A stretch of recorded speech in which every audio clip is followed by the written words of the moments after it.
애도 못 낳는 년이 당분간 친정에 가 있거라. 결혼 10년 아이를 낳지 못했다는 이유 하나로 수지는 비 오는 밤 시댁에서 쫓겨났습니다. 사흘을 기다렸지만 남편에게서는 연락 한 통 없었어요. 참다 못해 다시 찾아간 시댁, 대문을 두드렸지만 아무리 때려도 열리지 않았습니다. 손마디가 빨갛게 부르틀 때까지 주먹으로 문을 쳤지만 돌아온 건 침묵뿐이었어요. 그런데 그 침묵을 깨뜨린 건 갓 태어난 아기 울음소리였습니다. 이어서 낯선 여자의 웃음 섞인 목소리가 새어나왔어요. 어머님, 아기가 아빠를 닮았어요. 창문 틈으로 본 거실, 남편은 다른 여자를 감싸 안고 있었고 시어머니는 아기를 들여다보며 환하게 웃고 있었습니다. 수진과 눈이 마주쳤지만 남편은 아무 일 없다는 듯 고개를 돌려버렸어요. 수진은 빗물이 고인 바닥 위에 그대로 무너져 내렸습니다. 하지만 이 집은 몰랐습니다. 문 밖에 버린 그 여자의 손에 이 집을 통째로 뒤집을 비밀이 쥐어져 있었다는 거요. 사연이 시작되기 전에 무료인 구독과 좋아요를 눌러주세요. 여러분이 계신 곳을 댓글로 남겨주시면 모든 행복을 보내드리겠습니다.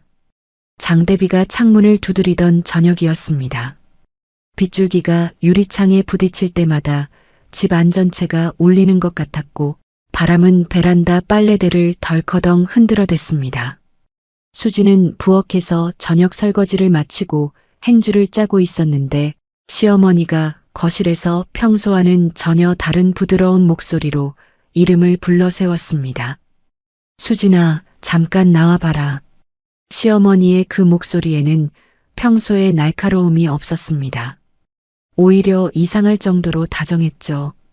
수지는 젖은 손을 앞치마에 닦으며 거실로 나갔고 시어머니는 소파 끝에 걸터 앉아 두 손을 무릎 위에 가지런히 올린 채 수진을 올려다보고 있었습니다.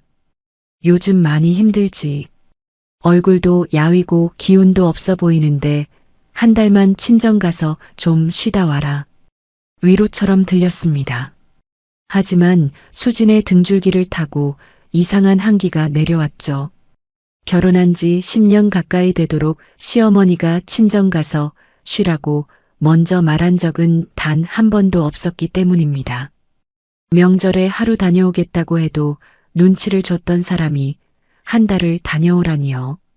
집안일은 누가 하느냐며 반나절도 비우지 못하게 했던 사람이 갑자기 한 달을 비우라니 수지는 무언가 잘못되었다는 걸 직감했습니다.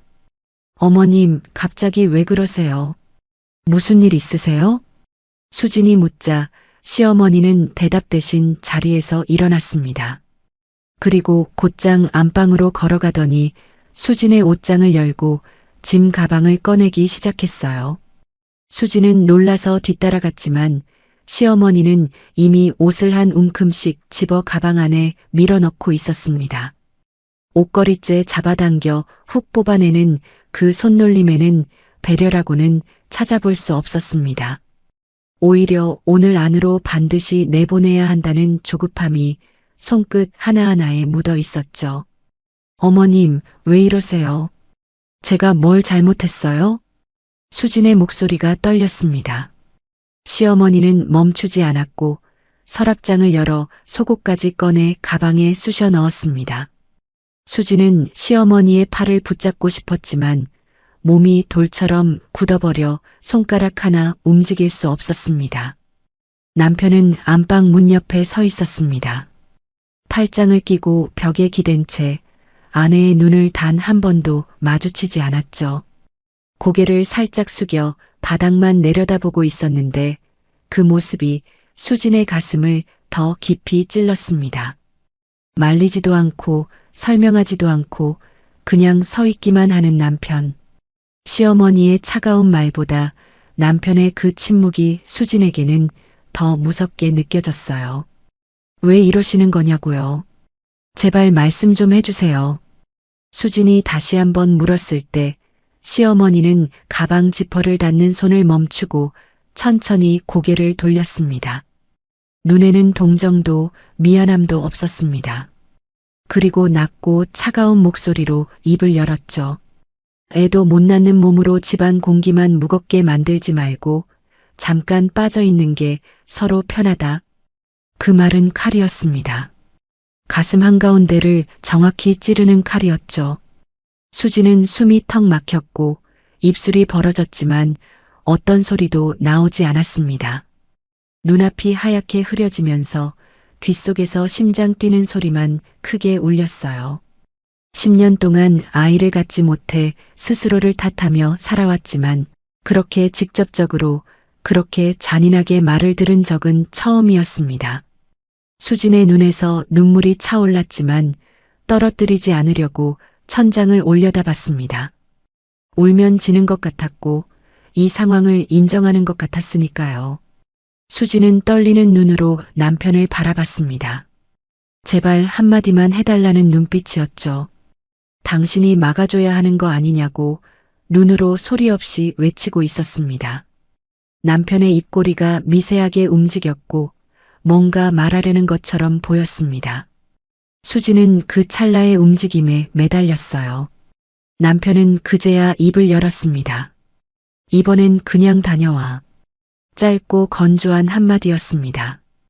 위로도 아니고 설명도 아닌 그저 빨리 나가라는 뜻이 담긴 말이었죠. 수지는 그 순간 자기가 이 집에서 이미 버려졌다는 걸 온몸으로 느꼈습니다. 시어머니의 말도 아팠지만 남편의 그 한마디가 더 깊은 곳을 찢어 놓았어요. 나를 보호하지 않겠다는 선언이나 다름없었으니까요. 10년을 함께한 남편이 아내 편이 아니라 내보내는 쪽에 서 있다는 사실이 시어머니의 그 어떤 독한 말보다 더 크게 수진을 무너뜨렸습니다. 수진은 현관으로 걸어갔습니다. 다리에 힘이 풀려 벽을 짚으며 겨우 걸었고 신발장에서 구두를 꺼내 신는 동안 손이 계속 미끄러졌습니다. 시어머니는 수진이 현관에서 신발을 신는 동안 단 한 번도 그쪽을 보지 않았고 이미 거실로 돌아가 리모컨을 집어들었습니다. 마치 오래된 짐을 정리하고 나서 한결 가뿐해진 사람처럼요. 남편은 휴대전화를 꺼내 택시를 부르고 있었어요. 택시 5분이면 온다. 남편이 그렇게 말했을 때 수지는 자기가 사람이 아니라 짐짝처럼 다뤄지고 있다는 걸 선명하게 깨달았습니다. 남편에게 수지는 빨리 치워야 하는 물건이었던 거예요. 가방 하나 들려 내보내면 끝나는 그런 존재였던 겁니다. 현관문이 열리자 빗소리가 폭포처럼 쏟아져 들어왔습니다. 수지는 우산을 폈지만 바람에 살대가 꺾이면서 제대로 펴지지 않았습니다. 결국 반쯤 부러진 우산을 들고 비를 맞으며 대문 밖으로 나섰죠. 빗물이 머리 위로, 어깨 위로, 등 위로 거침없이 쏟아졌고 옷은 순식간에 피부에 달라붙었습니다.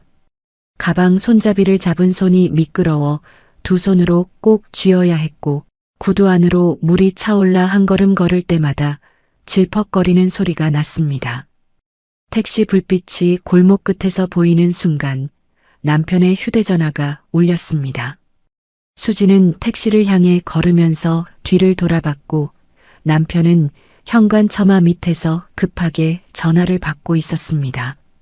비는 세차게 내리고 있었지만 수진과 남편 사이의 거리는 불과 몇 걸음이었고 전화 속 목소리는 빗소리 사이로 또렷하게 들려왔습니다. 오빠, 지금 병원이에요. 진통 더 심해졌어요. 젊은 여자 목소리였습니다. 다급하면서도 어딘가 응석이 묻어나는 그 목소리가 수진의 귓속을 파고들었죠. 수진은 그 자리에서 멈춰 섰습니다.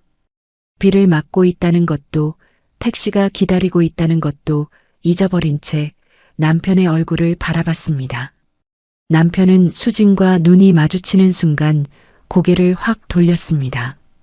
눈빛에는 당황함도 미안함도 아닌 들켜버린 사람 특유의 차갑고 날카로운 경계심만 서려 있었어요. 그리고 전화기를 귀에 바짝 붙인 채 현관 안쪽으로 들어가 버렸죠. 현관문이 닫혔고 잠금장치 돌아가는 소리가 빗소리 사이로 딸깍 울렸습니다. 수지는 그 자리에 서서 닫힌 문을 한참 동안 바라봤습니다. 빗물이 눈 위로 흘러내렸지만 눈을 감지 못했어요. 머릿속에서 방금 들은 목소리가 계속 맴돌았습니다. 병원, 진통, 오빠. 그 단어들이 퍼즐 조각처럼 맞춰지는 순간 수진의 무릎에서 힘이 빠졌습니다. 자기가 왜 갑자기 쫓겨나야 했는지, 시어머니가 왜 그렇게 서둘렀는지, 남편이 왜 눈을 피했는지 모든 것이 한꺼번에 이해되었습니다. 자리를 비워야 하는 이유는 수진이 힘들어서가 아니었어요. 다른 여자가 들어올 자리를 만들기 위해서였던 겁니다. 택시기사가 경적을 울렸고 수진은 겨우 정신을 붙잡고 차에 올라탔습니다.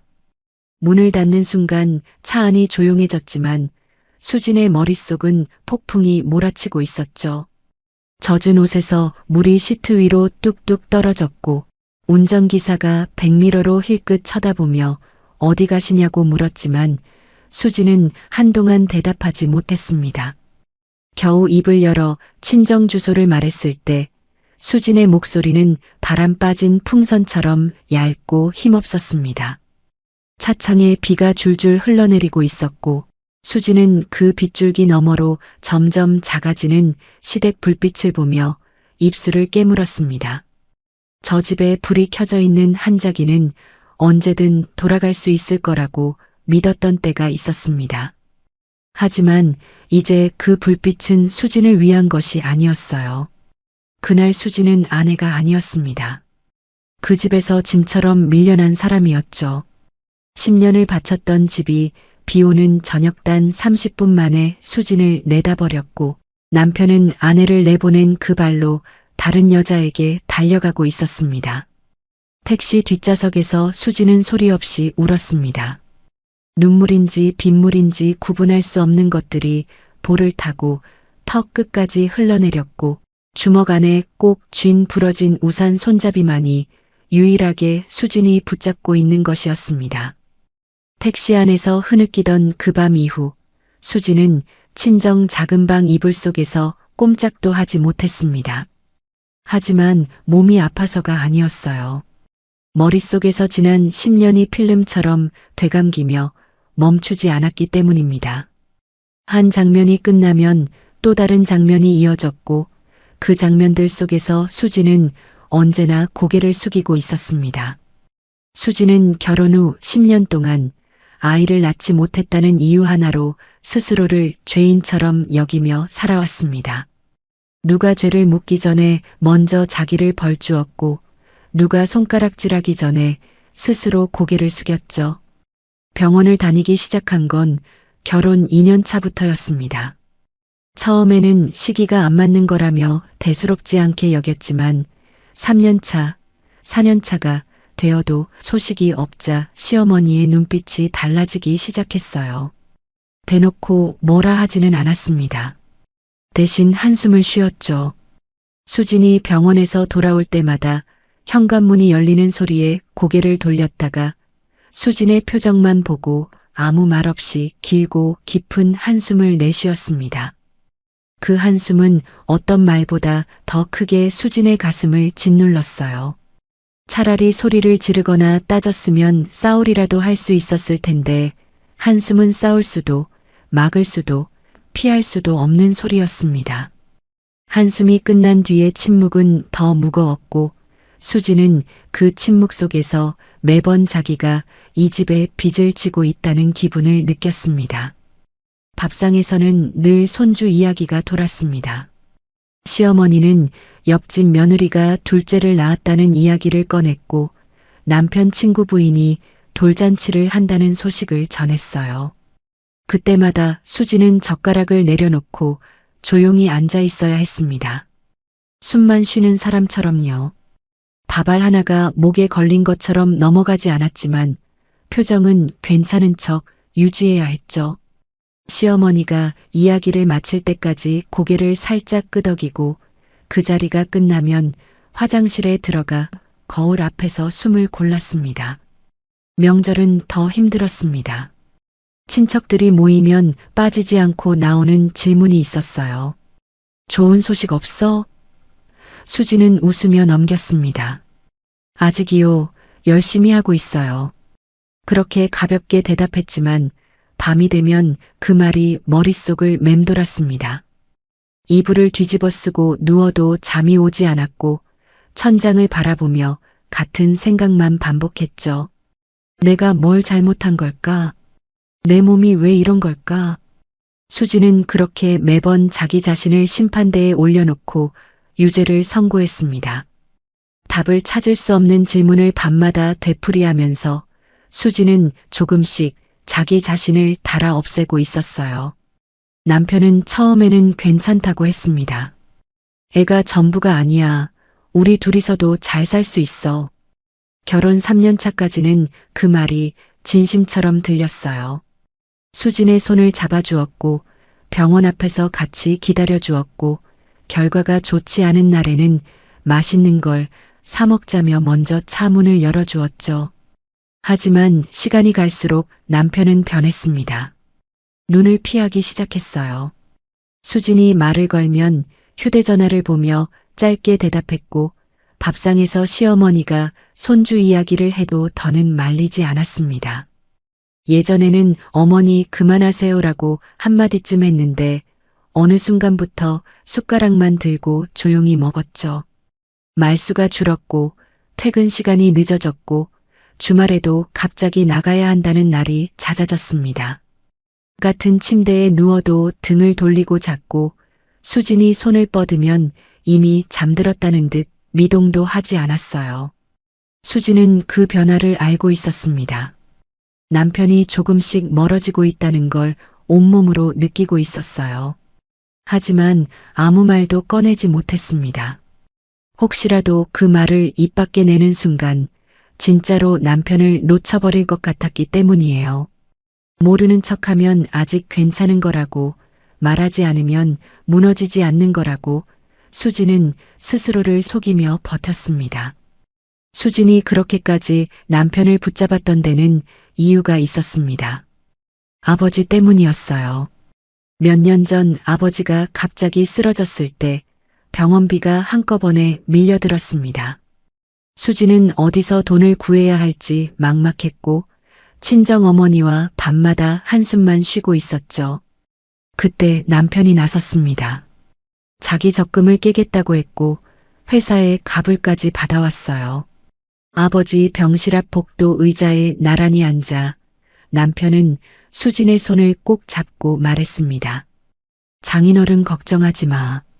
내가 있잖아. 그 손의 온기를, 그 목소리의 단단함을 수진은 평생 잊지 못했습니다. 형광등 불빛 아래 창백한 복도에서 남편의 그 한마디가 수진에게는 세상 전부였어요. 아버지는 결국 오래 버티지 못했습니다. 마지막 날 산소호흡기 너머로 가쁜 숨을 몰아쉬며 아버지는 수진의 손을 꼭 잡았어요. 손에 힘이 거의 없었지만 눈빛만은 또렷했습니다. 그리고 가느다란 목소리로 말했죠.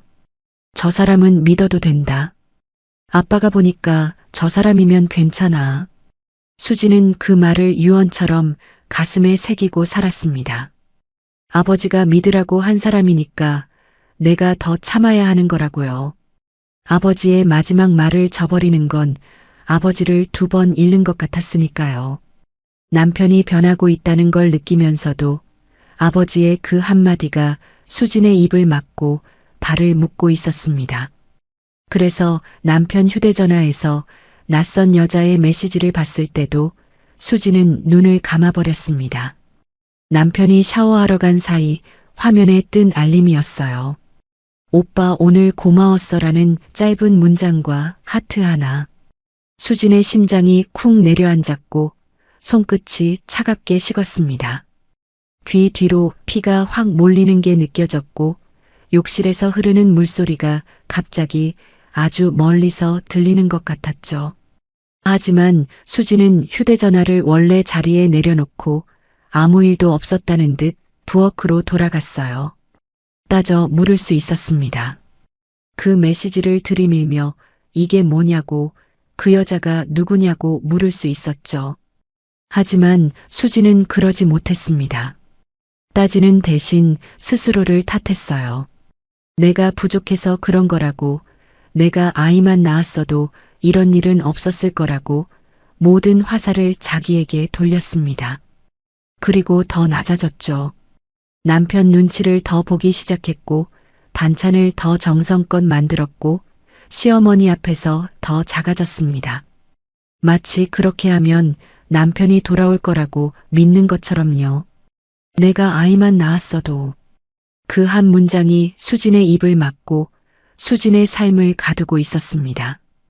병원에서 돌아올 때마다, 시어머니의 한숨을 들을 때마다, 남편의 눈을 피할 때마다 그 문장이 머릿속을 꽉 채웠어요. 수지는 자기가 사랑 때문에 남편을 붙잡고 있는 줄 알았습니다.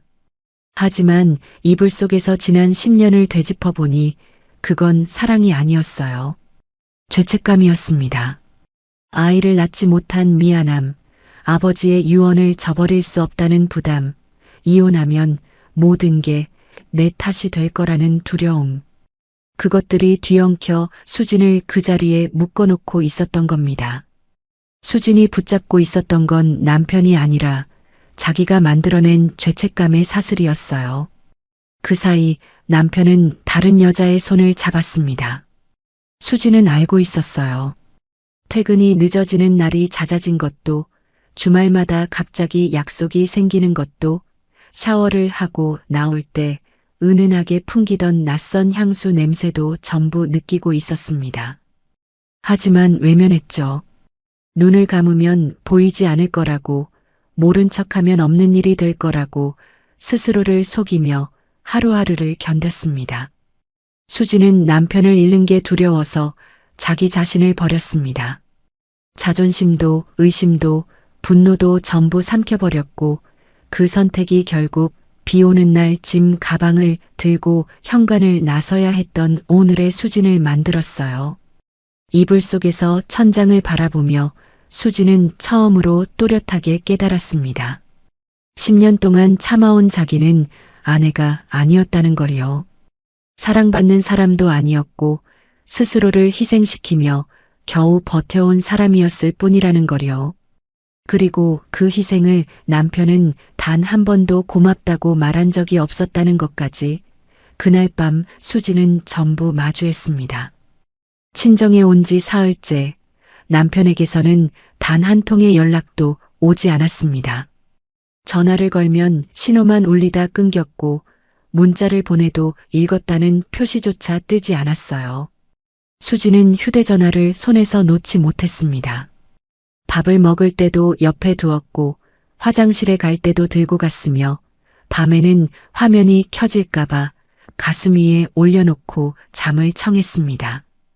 하지만 전화기는 한 번도 울리지 않았어요. 셋째 날 저녁 창밖으로 빗줄기가 굵어지기 시작했습니다.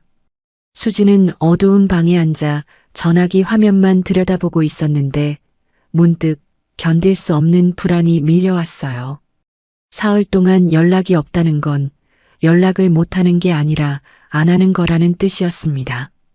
그 사실을 머리로는 알고 있었지만 가슴이 받아들이지 못했죠. 혹시 무슨 일이 생긴 건 아닌지, 혹시 내가 먼저 가면 문이라도 열어줄지, 그 한 가닥 희망이 수진을 일으켜 세웠습니다. 수진은 엄마에게 말하지 않고 조용히 신발을 신었습니다. 현관문을 열자 바람이 빗물을 실어 얼굴에 뿌렸고 나가는 순간부터 옷이 젖기 시작했어요.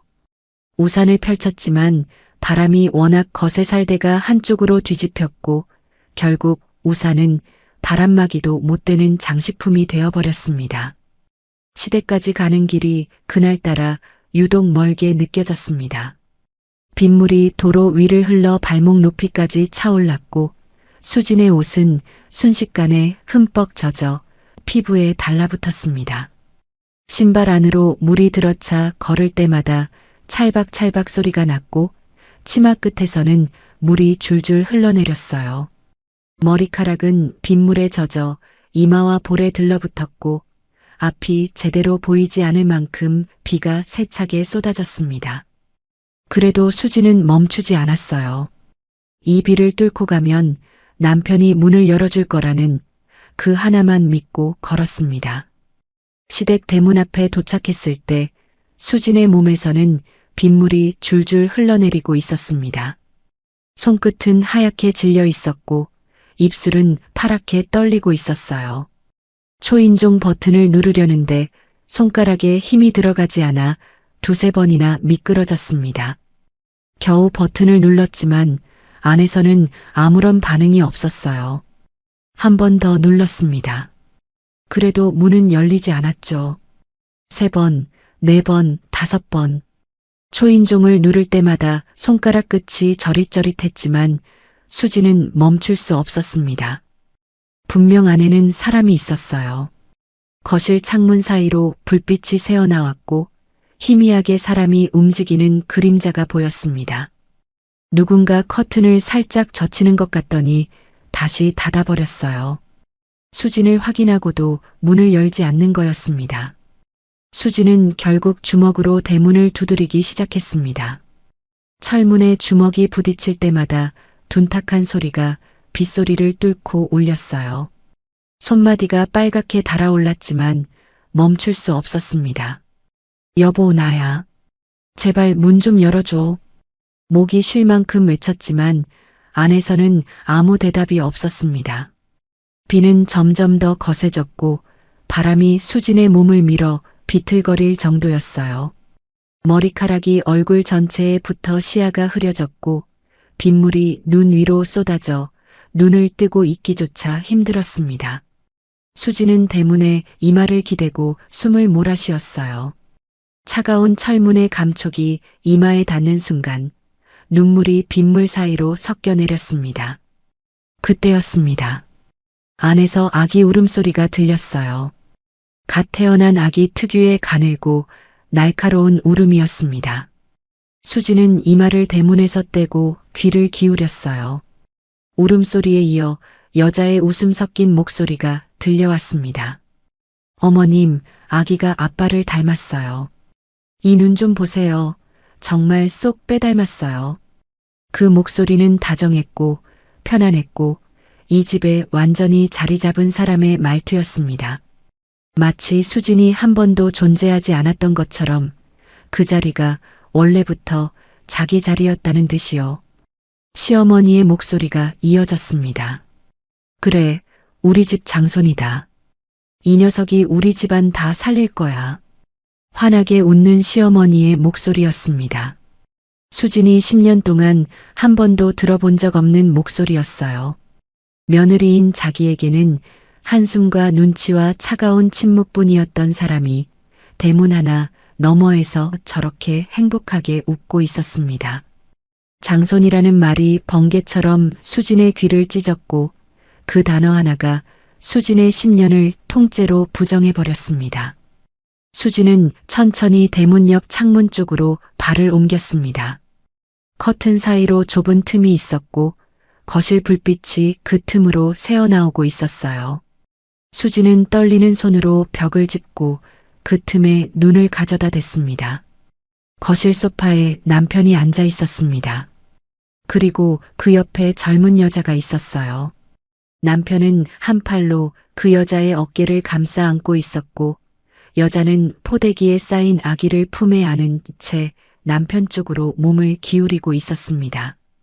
시어머니는 아기 얼굴을 들여다보며 연신 웃고 있었고 거실 탁자 위에는 미역국, 그릇과 과일 접시가 놓여 있었어요.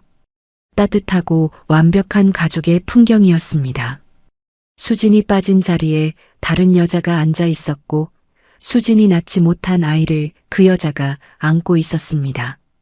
그 순간 남편이 고개를 돌렸고 창문 너머 수진과 눈이 마주쳤습니다. 빗물에 젖어 머리카락이 얼굴에 들러붙고 입술이 파랗게 질린 아내의 얼굴을 남편은 분명히 보았습니다. 1초, 2초. 짧은 시간이었지만 수진에게는 영원처럼 길었어요.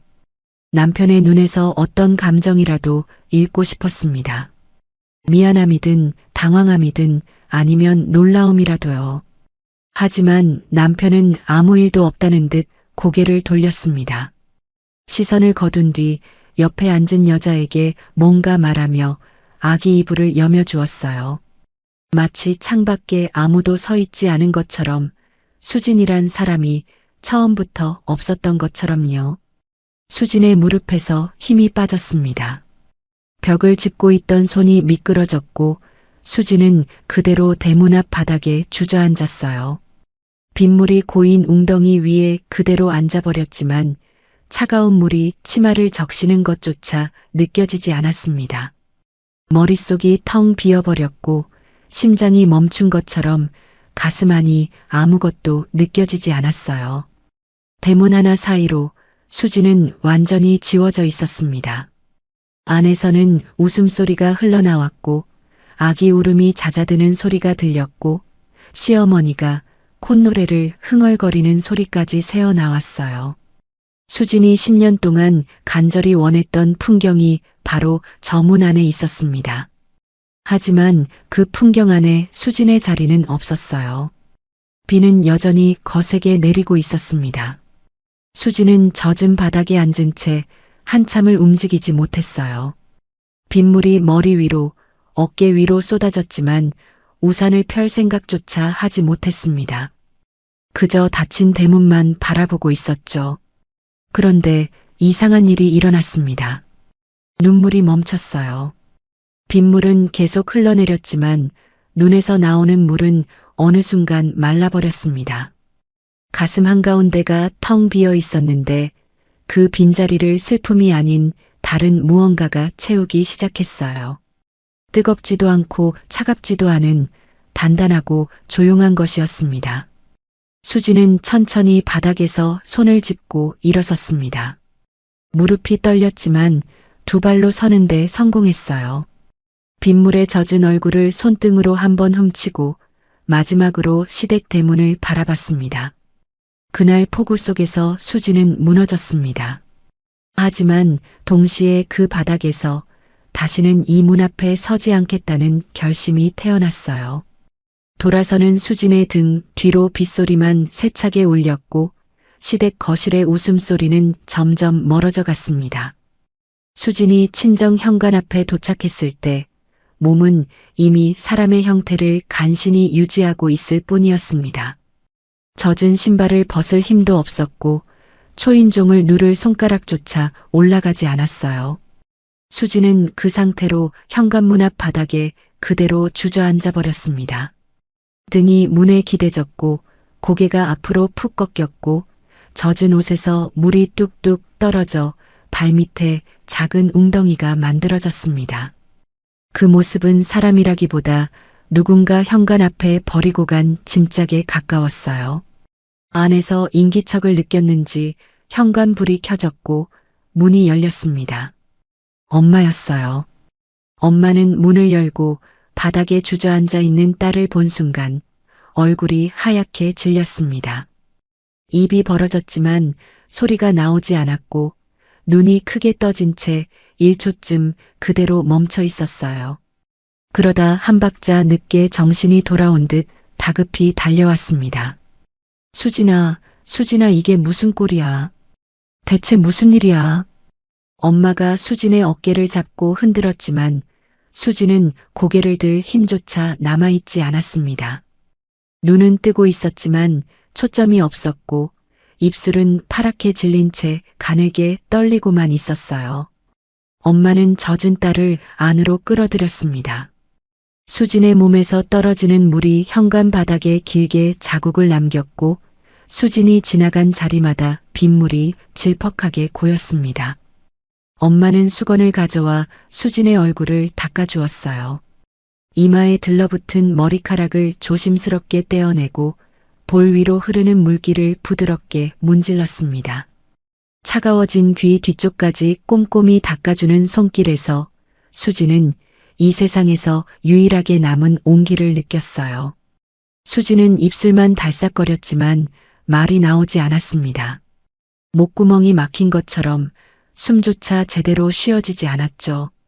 그런데 엄마의 따뜻한 손이 볼에 닿는 순간 무언가 무너졌습니다.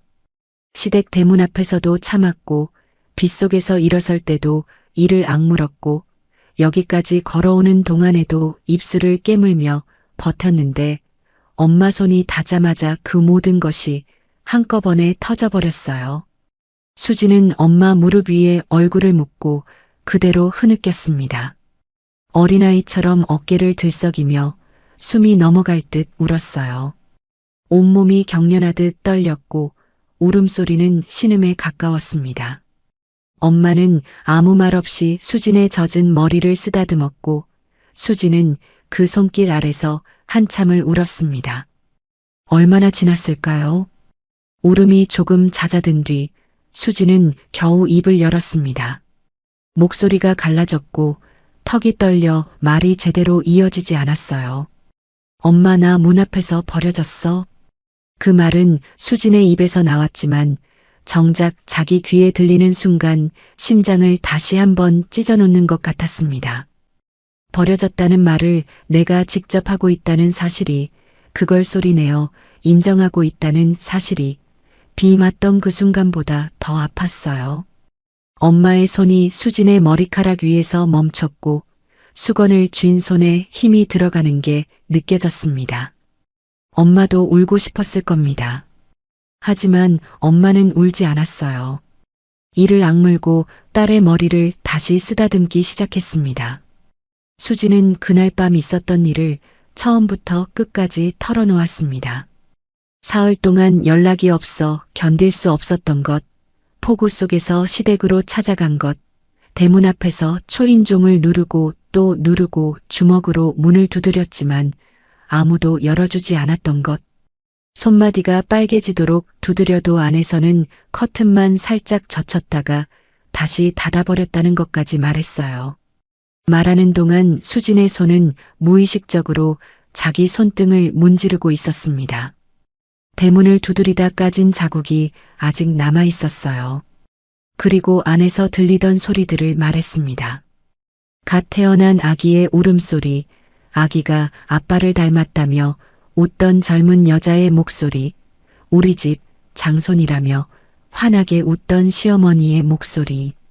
수진이 10년 동안 한 번도 듣지 못했던 시어머니의 행복한 웃음을 대문 밖 빗속에 서서 들어야 했다고 수진의 목소리는 다시 떨리기 시작했어요.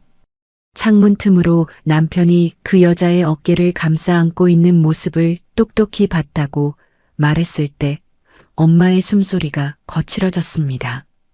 그리고 남편과 눈이 마주쳤는데 아무 일도 없다는 듯 고개를 돌려버렸다고, 마치 창밖에 아무도 없는 것처럼 수진을 지워버렸다고 말하자 엄마의 얼굴이 돌처럼 굳어버렸어요.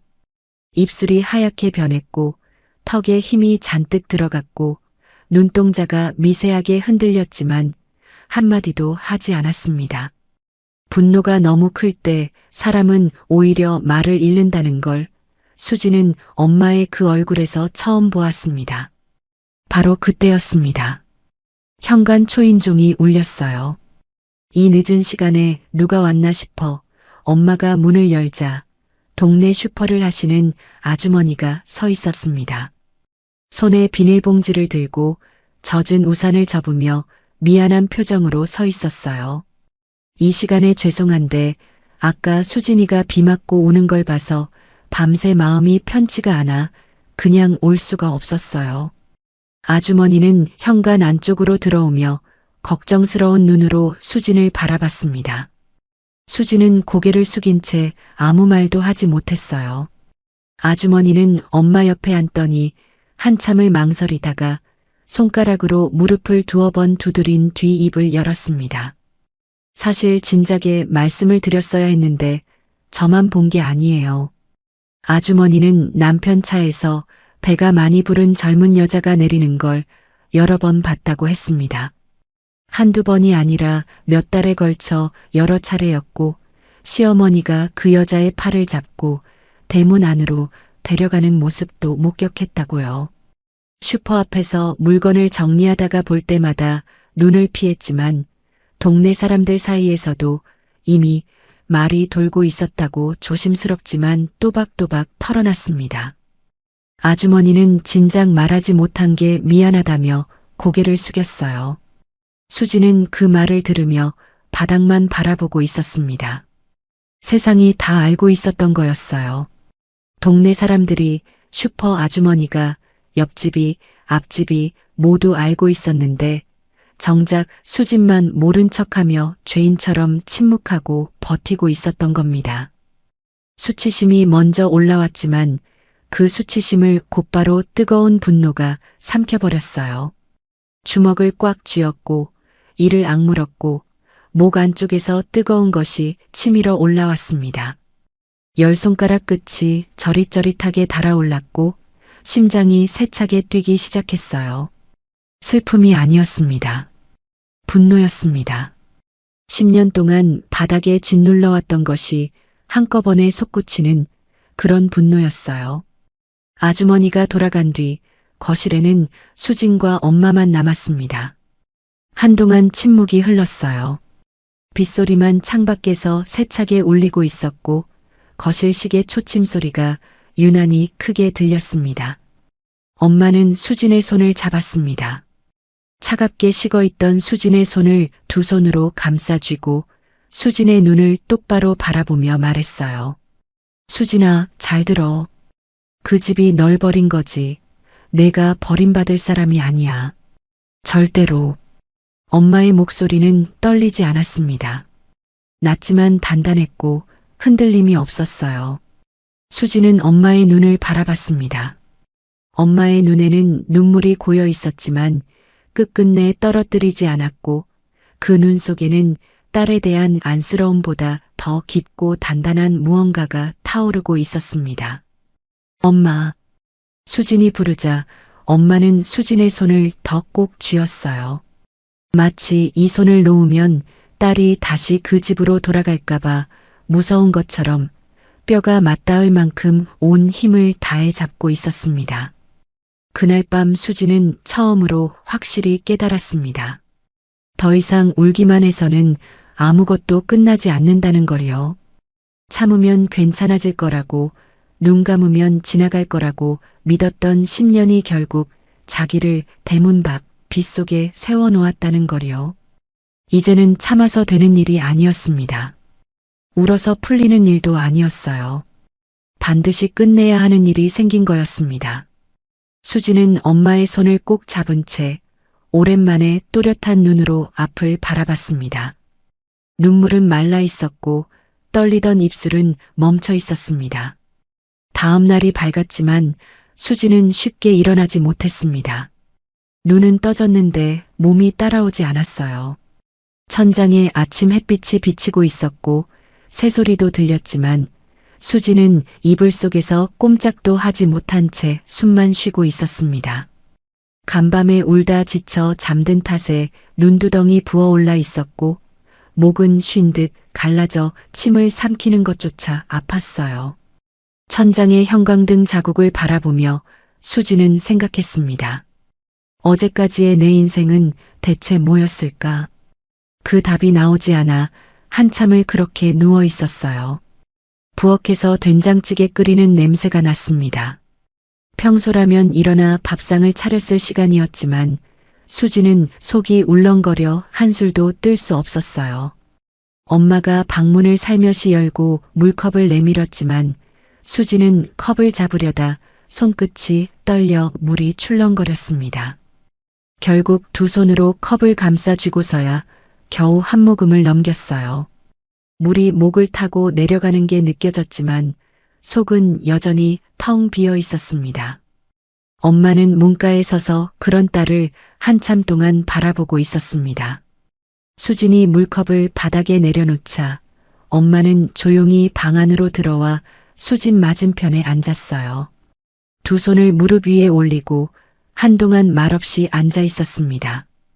입술을 몇 번 달싹이더니 다시 다물었고 시선은 수진의 얼굴과 자기 무릎 사이를 오갔어요. 그러다 결국 깊은 한숨을 한 번 내쉬었습니다. 더는 숨길 수 없다는 표정이었어요. 마치 오래 묻어둔 상자의 잠금 장치를 풀기 직전 마지막으로 한번 망설이는 사람의 얼굴이었습니다. 수진아, 내가 그 집에서 당한 일을 보고 나니까 이제는 꼭 말해야겠다. 엄마의 목소리는 낮았지만 흔들림이 없었습니다. 수진은 이불 위에 앉은 채 엄마를 바라봤어요.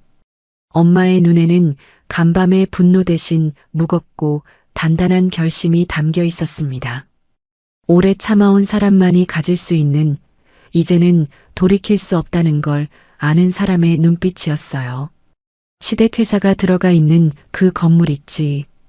그 건물이 사실은 내 아버지가 엄마 앞으로 남긴 재산이야. 수지는 그 말을 듣고 한동안 아무 반응도 하지 못했습니다. 머릿속이 하얘졌어요. 엄마가 방금 무슨 말을 했는지 이해가 되지 않았고 잘못 들은 줄 알고 엄마 얼굴만 멍하니 바라봤습니다. 시댁회사 건물이요. 남편이 매일 출근하고 시어머니가 사장 부인이라며 으스대던 바로 그 건물이요. 수진의 입이 벌어졌지만 어떤 말도 나오지 않았어요. 엄마는 수진의 그 표정을 예상했다는 듯 서두르지 않고 천천히 말을 이어갔습니다. 아버지가 살아있을 때 사위 자존심이 다칠까봐 절대 말하지 말자고 했어. 처가에서 건물까지 갖고 있다는 걸 알면 시댁에서 내 남편이 길을 못 필 거라고. 그래서 나도 지금까지 숨겼던 거야. 수지는 입을 열려 했지만 말이 나오지 않았습니다. 아버지가 돌아가시기 전 병상에서 남편의 손을 잡고 믿어도 된다고 했던 장면이 떠올랐어요. 그 아버지가 건물을 남겼다고요. 시댁회사가 들어가 있는 바로 그 건물을요. 수진의 심장이 크게 한번 뛰었고 손바닥에 땀이 배어나기 시작했습니다. 엄마는 계속 말했습니다. 딸의 결혼 생활이 괜히 꼬일까봐, 시댁 식구들이 열등감을 느끼고 수진을 더 괴롭힐까봐 일부러 뒤에서만 지켜봤다고요. 건물주라는 사실을 드러내는 순간 시댁과의 관계가 뒤틀릴 게 뻔했고 그 피해는 고스란히 수진에게 갈 거라고 판단했던 겁니다. 그래서 10년 동안 입을 다물고 딸이 시댁에서 한숨 듣고 눈치 보며 사는 걸 알면서도 참았다고요. 엄마는 그 말을 하면서 처음으로 목소리가 미세하게 떨렸어요. 참는다는 게 얼마나 힘들었는지 그 떨림 하나에 전부 담겨 있었습니다.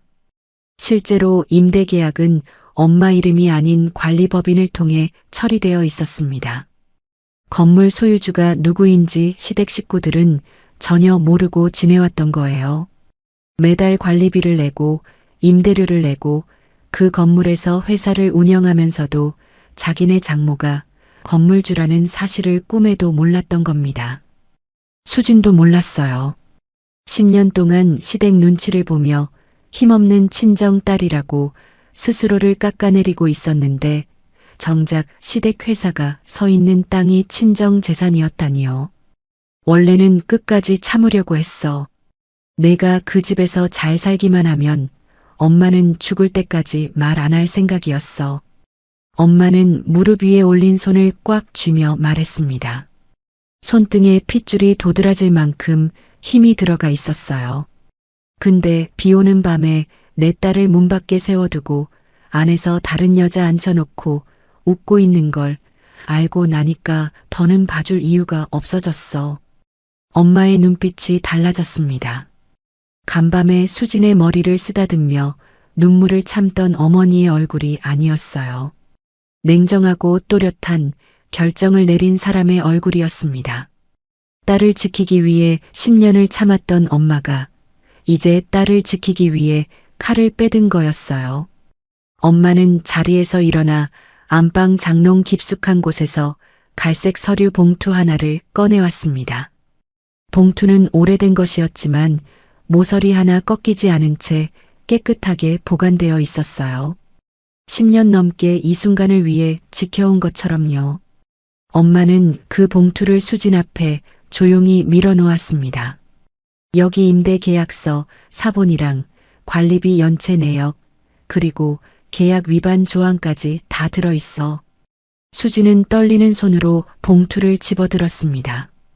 봉투 입구를 열고 서류를 한 장씩 꺼내기 시작했어요. 임대 계약서에는 관리법인 이름과 계약 조건이 빼곡히 적혀 있었고 그 아래 연체 내역서에는 석, 달째 밀린 관리비 금액이 빨간 글씨로 찍혀 있었습니다. 계약 위반 조항에는 신용훼손, 용도 외 사용, 관리비 장기 연체 시 갱신 거절이 가능하다는 문구가 선명했어요. 서류를 넘길수록 수진의 손떨림은 멈춰갔습니다. 글씨 하나하나를 읽을 때마다 머릿속이 선명해졌어요. 그동안 자기가 아무 힘도 없는 사람이라고, 시댁 앞에서 고개 숙이고 살 수밖에 없는 사람이라고 믿었던 게 얼마나 어리석었는지 깨닫기 시작했습니다. 아버지는 떠나면서도 딸을 빈손으로 내보내지 않았던 거예요. 수진이 몰랐을 뿐 힘은 처음부터 있었습니다. 엄마는 수진이 서류를 다 읽을 때까지 조용히 기다렸습니다. 그리고 수진이 마지막 장을 덮었을 때 천천히 입을 열었어요. 아버지가 남긴 건 돈만이 아니야. 사람과 자리를 남긴 거야. 관리법인 사람들, 세무사, 변호사까지 다 아버지가 생전에 연결해 놓은 사람들이야. 그걸 이제는 내가 너 자신을 위해 써야 해. 수지는 엄마를 바라봤습니다. 아버지가 병상에서 남편의 손을 잡고 믿어도 된다고 했을 때 아버지는 동시에 만약을 대비해 딸에게 방패를 남겨둔 거였어요. 사위를 믿되 딸이 무너지지 않을 장치를 따로 마련해 둔 겁니다. 수진의 눈에 뜨거운 것이 차올랐지만 이번에는 슬픔이 아니었습니다. 돌아가신 아버지에 대한 고마움이었고 동시에 그 마음도 모른 채 10년을 스스로 깎아내린 자기 자신에 대한 뼈아픈 자각이었어요. 수지는 서류 봉투를 두 손으로 꼭 쥐었습니다. 봉투의 거친 종이 질감이 손바닥에 선명하게 느껴졌어요. 폭우 속에서 떨기만 하던 여자가 아니라 내 자리를 되찾아야 하는 사람이라는 생각이 처음으로 또렷하게 머릿속에 박혔습니다. 수지는 낮게 숨을 골랐습니다. 코끝으로 깊이 들이마시고 입으로 천천히 내쉬었어요. 심장이 세차게 뛰었지만 두려움 때문이 아니었습니다. 봉투를 꼭 쥔 채 수지는 느꼈습니다. 비 오는 밤 수진을 문 밖에 세워두었던 그 집을 이번에는 수진이 문 밖으로 밀어낼 차례라는 거리요. 그날 밤 수진은 잠을 자지 않았습니다. 엄마가 건넨 서류 봉투를 열어 한 장씩, 한 줄씩 읽어내려갔어요. 스탠드 불빛 아래 임대 계약서의 글씨가 빼곡했고 처음에는 낯선 법률 용어들이 눈에 잘 들어오지 않았습니다. 하지만 두 번, 세 번 읽을수록 흐릿하던 머릿속이 서서히 선명해지기 시작했어요.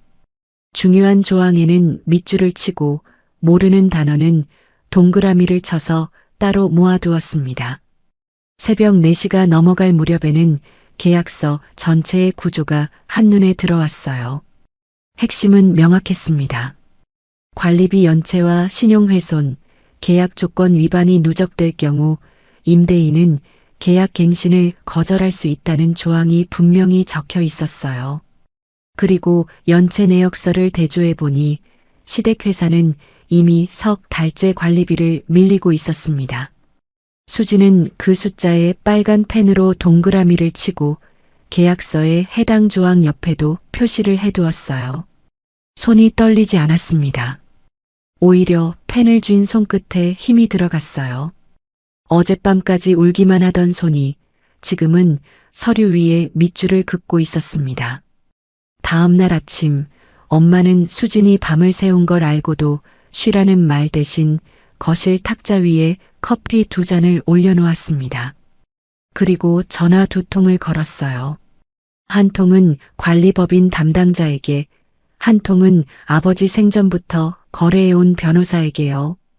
두 사람 모두 그날 오후에 친정집으로 왔습니다. 엄마는 그들 앞에서 차분하게 방향을 잡아주었어요. 감정으로 싸우면 져. 절차로 밀어붙여야 해. 변호사는 연체 내역과 계약 위반 사항을 하나씩 검토한 뒤 법적으로 충분히 갱신 거절이 가능한 상황이라고 확인해 주었습니다. 관리법인 담당자도 그동안 연체 독촉을 여러 차례 보냈지만 시댁 쪽에서 번번이 무시했다며 발송 기록과 수신 확인 내역까지 보여주었어요. 수지는 그 자리에서 모든 이야기를 메모했고 서류마다 날짜와 항목을 정리해 나갔습니다. 펜을 놀리는 수진의 손은 빨랐고 눈빛은 또렷했어요. 하지만 건물만으로는 부족했습니다. 퇴거 절차를 밟는다 해도 시간이 걸릴 터였고 그 사이에 남편이 다른 건물로 사무실을 옮기면 그만이었어요. 진짜 타격을 주려면 회사의 안쪽 사정을 알아야 했습니다. 어디가 약한지, 뭘 건드려야 흔들리는지를요. 수지는 박 대표를 찾아갔습니다. 박 대표는 아버지 생전에 같은 업종에서 오래 일한 사람이었어요. 아버지와 돈독한 사이였고 수진의 결혼식에도 왔던 분이었죠. 업계 사정에 밝았고 남편 회사의 거래 구조도 대략 꿰고 있었습니다. 수진이 연락하자 박 대표는 망설이지 않고 만남에 응했어요. 조용한 카페 구석 자리에서 마주 앉았을 때 박 대표는 수진의 얼굴을 보고 한동안 말을 잇지 못했습니다. 눈두덩이 부어있고 볼이 푹 꺼져 있었으니까요. 박 대표는 물 한 잔을 먼저 건네고 수진이 말을 꺼낼 때까지 기다려 주었습니다. 수진이 남편 회사의 자금 흐름과 거래 구조를 알고 싶다고 하자 박 대표는 커피 잔을 내려놓고 낮은 목소리로 설명하기 시작했어요. 겉보기에는 번듯해 보이지만 실상은 그렇지 않아. 핵심 거래처 서너 곳에 매출 대부분을 의존하고 있고 은행 대출로 돌려 막기를 하고 있는 상태야. 그 거래처 중 하나만 빠져도 자금 흐름이 꼬이는 구조지. 수지는 고개를 끄덕이며 메모했습니다. 박 대표는 더 심각한 이야기를 꺼냈어요. 최근 남편이 회사 돈으로 개인 지출을 막아온 흔적이 있다는 거였습니다. 상간녀의 병원비, 생활비, 산후조리원 비용까지 회사 법인 카드와 운영 자금에서 빠져나간 정황이 포착되었다고요. 회사 안에서 직원들도 눈치를 채기 시작했고 거래처 몇 곳에서도 결제 지연에 대한 불만이 쌓이고 있었습니다. 내부가 이미 흔들리고 있었던 거예요. 수지는 그 말을 다 듣고도 바로 움직이지 못했습니다. 카페 창밖을 바라보며 한동안 아무 말도 하지 않았어요.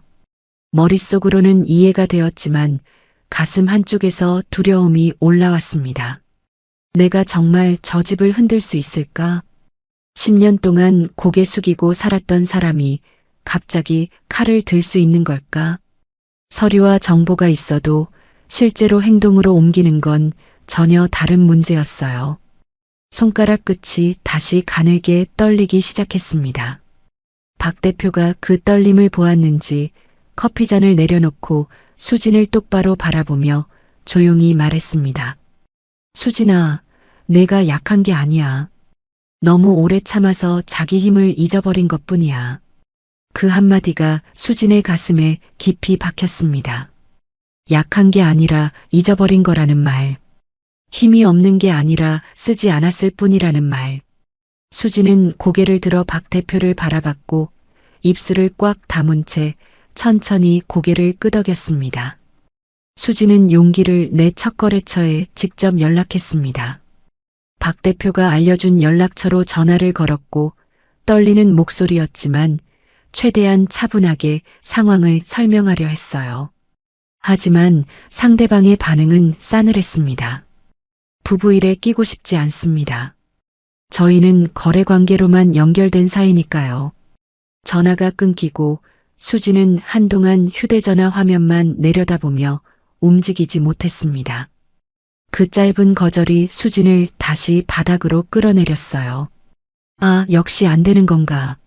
내가 나서봤자 달라지는 건 없는 건가? 수지는 건물 앞 계단에 주저앉아 한동안 숨도 제대로 쉬지 못했습니다. 고개를 숙이고 두 손으로 무릎을 감싸 쥔 채 눈앞이 다시 어두워지는 것 같았어요. 얼마나 지났을까요? 박 대표가 다가와 옆에 앉았습니다. 수진의 어깨를 다독이거나 위로하지 않았어요. 대신 정면을 바라보며 단호하게 물었습니다. 천문이 안 열렸다고 끝난 거면 내 인생도 여기서 끝났어야 하는 거냐?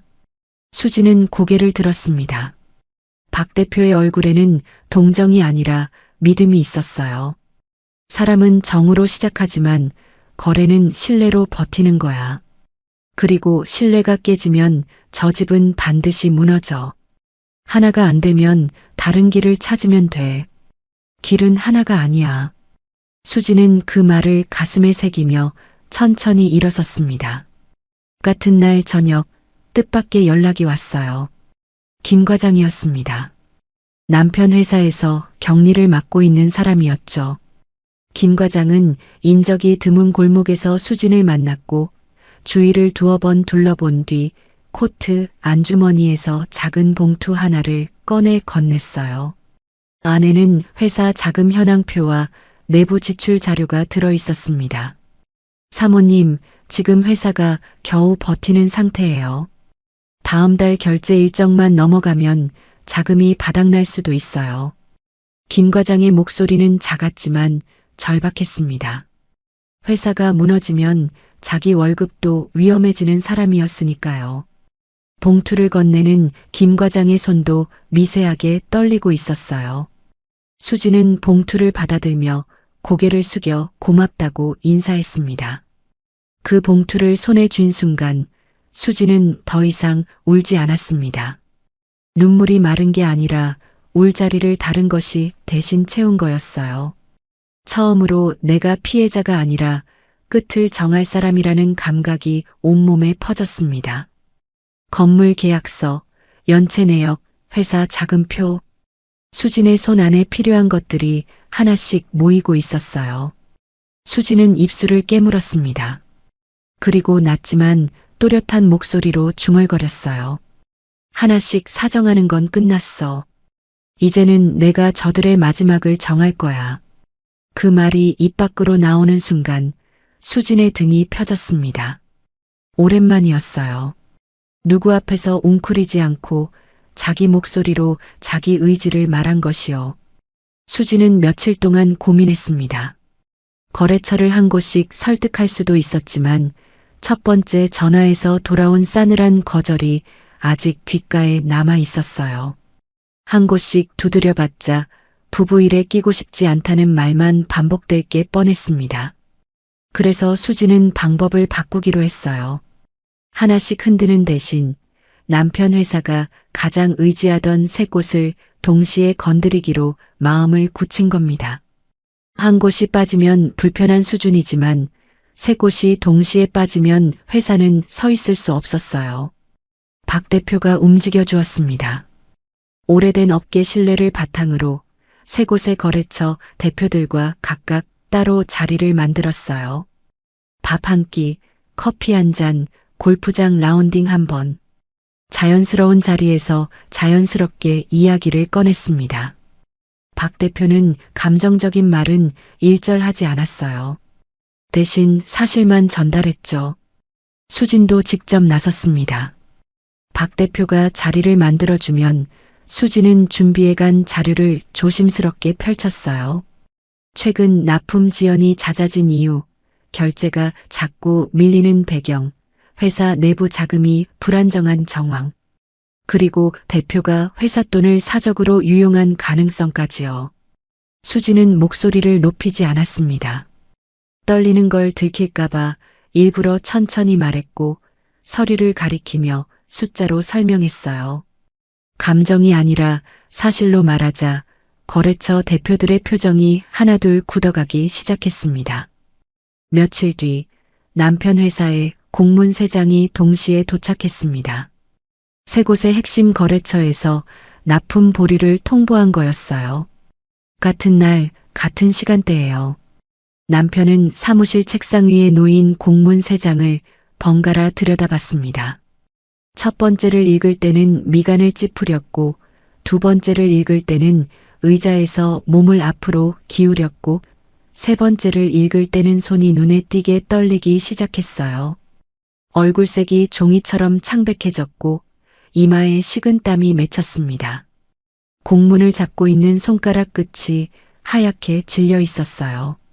사무실 분위기가 순식간에 얼어붙었습니다. 직원들은 대표방에서 나온 남편의 표정을 보고 뭔가 심상치 않다는 걸 눈치챘어요. 서로 눈만 마주치고 말을 아꼈고 복도에서는 속삭이는 소리가 자주 들렸습니다. 대표가 개인 문제로 회사를 말아먹고 있다는 소문이 점심시간도 되기 전에 사무실 전체에 퍼졌어요. 누가 먼저 꺼냈는지는 알 수 없었지만 한번 퍼진 소문은 걷잡을 수 없었습니다. 창고 쪽 상황은 더 심각했습니다. 거래가 보류되면서 나가야 할 물건이 나가지 못했고 일부는 반품까지 들어오기 시작했어요. 반품된 상자가 하나둘 쌓이기 시작하더니 며칠 만에 창고 한쪽 벽을 채울 만큼 늘어났습니다. 지게차가 오가던 소리 대신 사람들 한숨소리가 더 크게 들린다는 말이 직원들 사이에서 돌 정도였어요.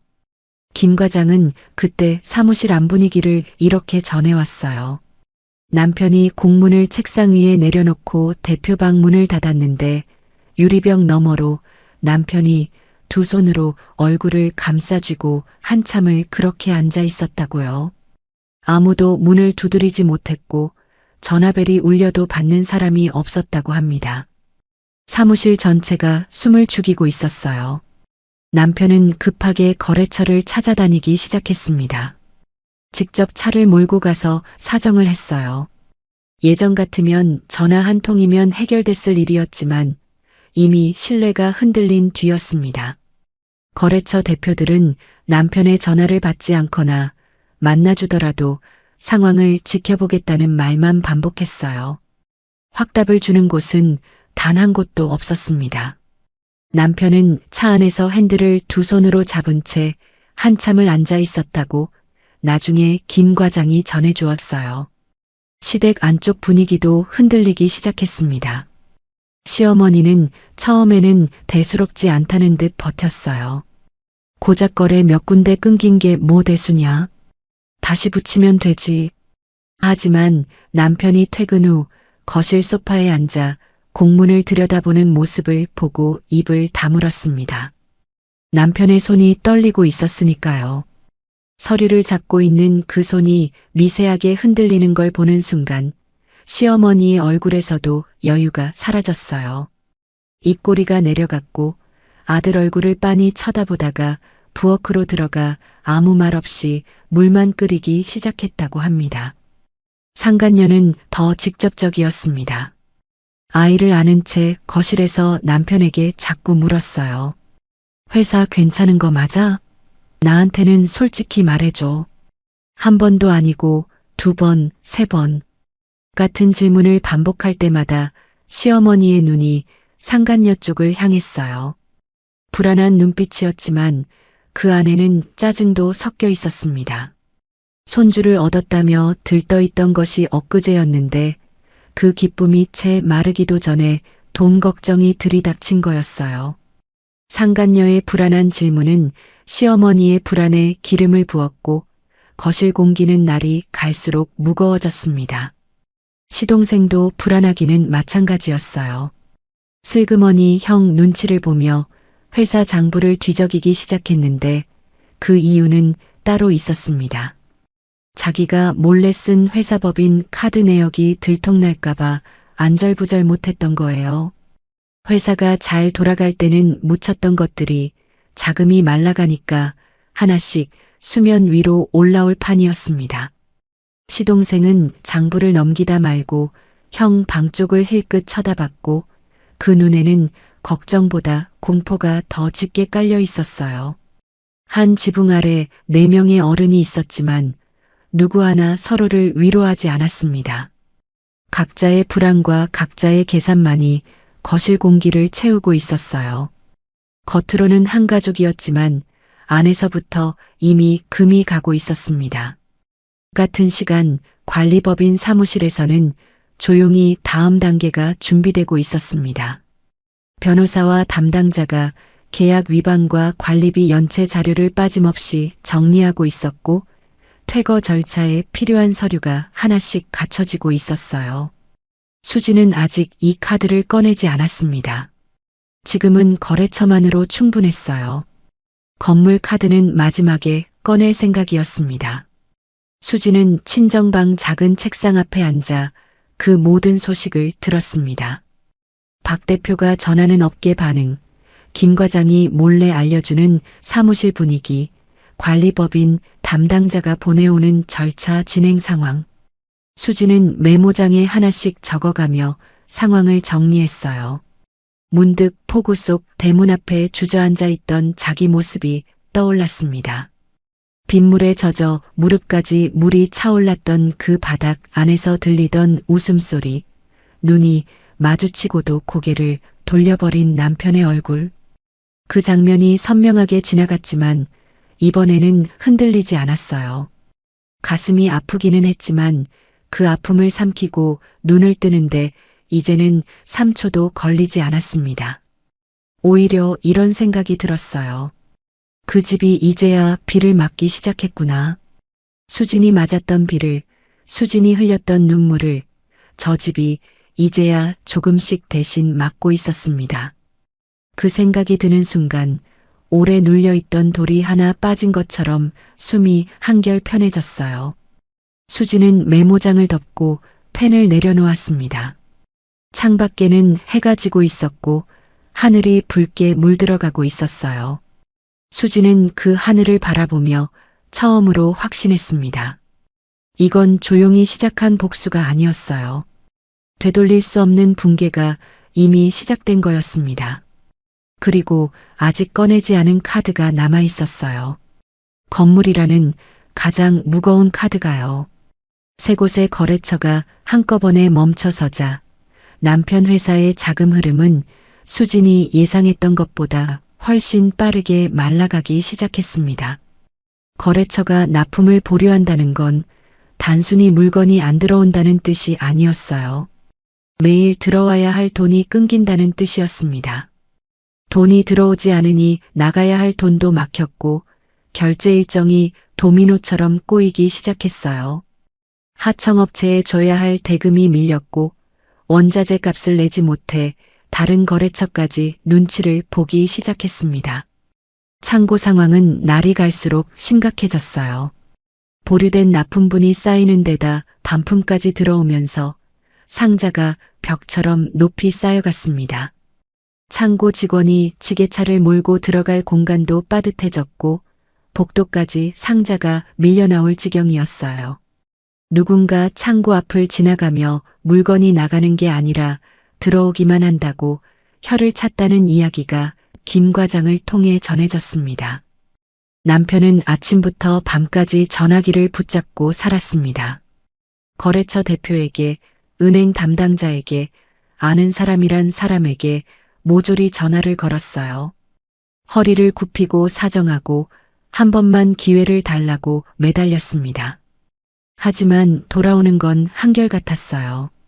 상황을 좀 더 지켜보겠다는 말, 아니면 짧은 침묵 끝에 끊어지는 전화음뿐이었습니다. 예전에는 남편이 전화 한 통이면 풀렸던 일들이 이제는 10통을 걸어도 꿈쩍하지 않았어요. 어느 거래처에서는 전화를 받자마자 대놓고 물었다고 합니다. 대표님, 회사에서 사적으로 돈 뺏으셨다는 이야기가 도는데 그게 사실입니까? 남편은 아무 말도 하지 못했어요. 전화기를 든 채 입만 벌렸다 닫았다를 반복했고 상대방은 침묵을 답으로 받아들이고 전화를 끊어버렸습니다. 신뢰라는 게 한번 깨지면 전화 몇 통으로 돌아오지 않는다는 걸 남편은 그제야 온몸으로 배우고 있었습니다. 직원들 사이에서는 더 무서운 소문이 돌기 시작했어요. 다음 달 급여가 밀릴지도 모른다는 이야기였습니다. 처음에는 물류팀 쪽에서 나왔다가 하루 만에 영업팀, 격리팀까지 퍼졌어요. 사무실 분위기는 눈에 띄게 얼어붙었고 회의 시간에도 아무도 먼저 입을 열지 않았습니다. 남편이 사무실을 지나갈 때마다 직원들은 고개를 숙이거나 모니터를 바라봤지만 그 눈빛에는 존경이 아니라 불안과 원망이 깔려 있었어요. 이력서를 몰래 고쳐 쓰는 직원이 있다는 소문까지 돌았습니다. 시댁 안쪽은 사무실보다 더 심하게 흔들리고 있었어요. 시어머니는 며칠 전까지만 해도 손주를 얻었다며 들떠있던 사람이었습니다. 그런데 돈 이야기가 나오기 시작하자 사람이 달라졌어요. 말투가 날카로워졌고 눈빛이 서늘해졌고 상간녀가 숨만 쉬어도 짜증을 내기 시작했습니다. 아기가 울면 왜 울음을 못 그치게 하느냐며 따졌고 분유값이 많이 든다는 말에는 입술을 꽉 깨물며 돌아앉았어요. 며칠 전까지 장손이라며 품에 안던 사람이 이제는 그 아이에게 드는 돈이 아까운 얼굴이었습니다. 상간녀도 변하기 시작했습니다. 처음에는 불안할 때마다 울기만 했어요. 남편의 소매를 잡고 괜찮은 거냐며 눈물을 흘렸고 시어머니 앞에서는 조용히 고개를 숙이고 있었죠. 하지만 며칠이 지나자 본색이 드러나기 시작했어요. 울음이 짜증으로 바뀌었고 짜증은 곧 따짐으로 변했습니다. 밥상 앞에서도 이 집 정말 괜찮은 거 맞아요?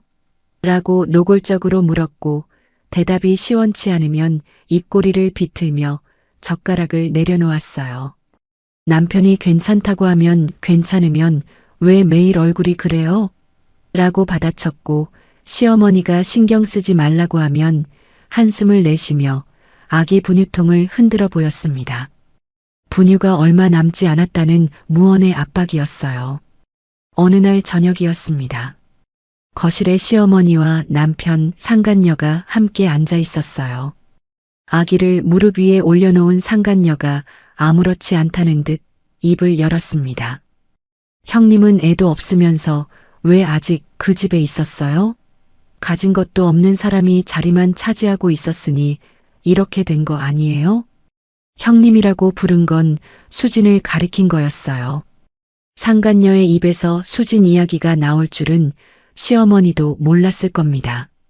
시어머니의 얼굴이 순식간에 굳어버렸어요. 젓가락을 쥔 손에 힘이 잔뜩 들어갔고 눈동자가 가늘게 떨렸습니다. 참고 있던 분노가 한꺼번에 터져나왔어요. 내가 들어오고 이 집안이 다 망하는 거야. 내가 발을 들이기 전까지는 이런 일 없었어. 시어머니가 악을 쓰며 손가락으로 상간녀를 가리켰습니다. 목소리가 갈라졌고 입꼬리가 경련하듯 떨렸어요. 하지만 상간녀도 지지 않았습니다.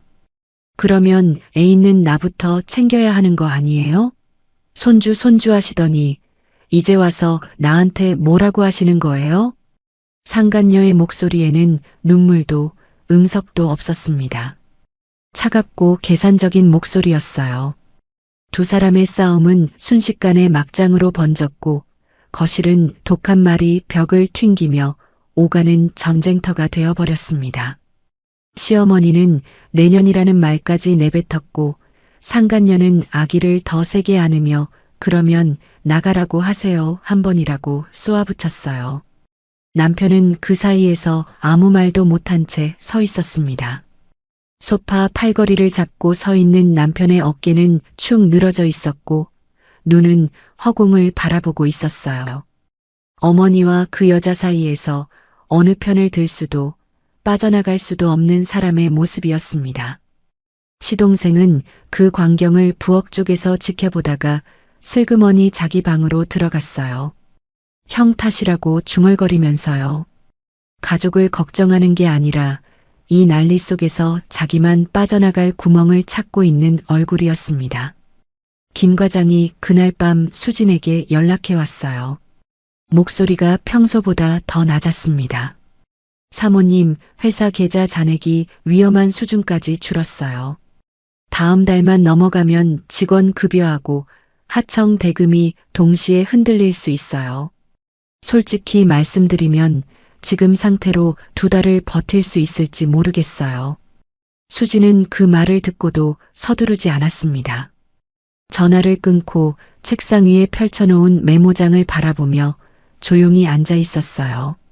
시댁이 돈 때문에 스스로 서로를 물어뜯고 있다는 사실이 차갑지만 명확하게 머릿속에 들어왔습니다. 수진이 더 손을 대지 않아도 저 집은 이미 안에서부터 갈라지고 있었어요. 손주를 앞세워 수진을 쫓아냈던 시어머니가 이제는 그 손주 때문에 상간녀와 싸우고 있었고 아내를 버리고 찾아간 여자에게서 남편은 위로 대신 추궁을 받고 있었습니다. 수진이 폭우 속에서 맞았던 것들이 시간차를 두고 저 집 안으로 하나씩 되돌아가고 있었어요.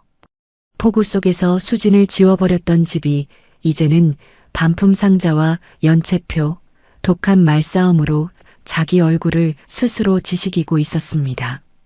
장손이라며 환하게 웃던 거실은 사라졌고 아기 울음과 웃음으로 가득하던 그 공간은 돈 이야기가 나올 때마다 서로의 약점만 찌르는 전쟁터로 바뀌어 있었어요. 수지는 메모장 끝에 한 줄을 적었습니다. 다음 단계 건물. 그리고 펜을 내려놓았어요. 이것이 첫 번째 클라이막스였습니다. 수진이 손을 더 대지 않아도 돈줄이 막히자 저 집은 안에서부터 무너져 내리기 시작했어요. 그리고 아직 가장 무거운 카드는 꺼내지도 않은 상태였습니다. 회사가 흔들리는 와중에 한 통의 내용 증명이 남편 회사 앞으로 도착했습니다. 관리법인 명의로 발송된 공식 서류였어요.